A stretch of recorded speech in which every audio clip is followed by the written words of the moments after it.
வணக்கம் மேடம். இந்த ஆண்டு ஐநா சபையின் மூலமா சர்வதேச பெண் விவசாயிகள் ஆண்டாக ஒரு 50% மேல துறை சார்ந்த அலுவலர்கள் பெண்களா இருக்க நமது மாவட்டத்துல பெண் விவசாயிகள் இந்த அரங்கில் அதிகமா வரணும்னு முதல் கோரிக்கை வச்சுக்கிறோம் மேடம். அதுக்கு ஏற்பாடு பண்ணணும். அதுல இந்த பேசுறதுக்கும் பெண் விவசாயிகளுக்கு வாய்ப்புகள், ஏன்னா ஒருத்தர் தங்கம் மேடம் மட்டும்தான் பேசுறாங்க. அது ஒரு 30% அதிகப்படுத்தணும்னு கேட்கிறேன் மேடம். வேளாண் சார்ந்த கோரிக்கையா முதல் கோரிக்கை மேடம், இந்த பயிர் கணக்கெடுப்பு இதுல எங்க சங்கத்தை பரம்பூருக்கு வந்து வணங்கணும்னு கேட்கிறேன் மேடம். பரம்பூர் கொடுத்தாலும் சரி, இல்லை நான் எங்களை சுத்தி இருக்க ஒரு 4-5 கிராமத்துக்குமே நாங்களே செஞ்சு தரோம் மேடம். அது மேடம் சொன்னாங்க பயிர் ஆர்வமா இருக்க செயல்படணும்னு, ஆனால் நாங்கள் செஞ்சு தரோம் மேடம். அடுத்து வந்து இந்து சமய கோரிக்கை மேடம். சார் சொல்லியிருந்தாங்க இந்த மாதம் வர சொல்லணும், வந்திருக்காங்கன்னு தெரியல.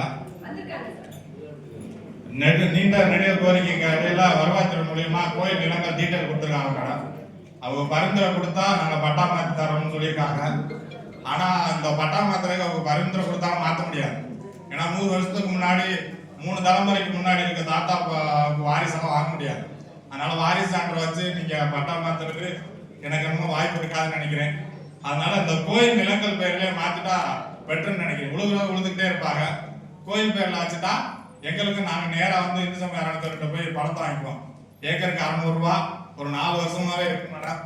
அதனால நீங்க ஊழியராருக்கு மாத்துவீங்களோ இல்ல உங்க பேர்லயே வச்சுக்குவீங்களோ, ஒரு அடுத்த மாசத்துக்குள்ள பட்டாவை மாத்தி எங்களுக்கு பணத்தை கொடுங்க மேடம். மார்ச்ல நாங்க வந்து கணக்கு ஒப்படைக்கணும். அதனால அது கொஞ்சம் மாத்தி தரணும்.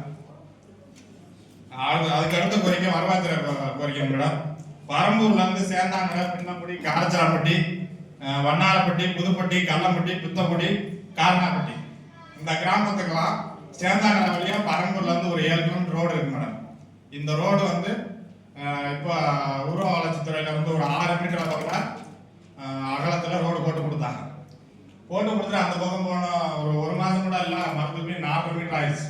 அந்த வெள்ளக்கோட்டையில் இருக்கணும் மேடம், அது வரையும் கட்டிட்டாங்க. ஆக்கிரமிப்பு இருக்குன்னு வருவாய்த்துறைக்கு நான் வந்து மனு போட்டா இதெல்லாம் பட்டா நிலத்துல இருக்கு, விவசாயிகள் வந்து விவசாயம் பண்ணிக்கிட்டு இருக்காங்க அப்படின்னு ஒரு பதில் வந்திருக்கு. இந்த ரோடு 1961 எங்க தாத்தா அவரோட சொந்த நிதியில ஒரு நைட்ல இரவுல ஒரு 15 கிராமங்கள் பயன்படுறதுக்காண்டி அவரோட சொந்த காசுல போட்ட ரோடுங்க. அதுக்கு எங்க குடும்பம் ரத்த சிந்தி போட்ட ரோடு. அன்னையில இருந்து ஒரு 30 வருஷம் வரையும் அந்த ரோட்டை நாங்க தான் பராமரிச்சுக்கிட்டு இருந்தோம். எங்களோட சட்டமன்ற உறுப்பினர் விஜயபாஸ்கர் ஐயா வந்து எங்களுக்கு கேட்டுக்கிற அடிப்படையில நாங்க வந்து அரசு வந்து சாலை போட்டுக்கோங்க, தார் சாலை ஆகும் அப்படின்னு எண்ணத்துல நாங்க கொடுத்தோம்.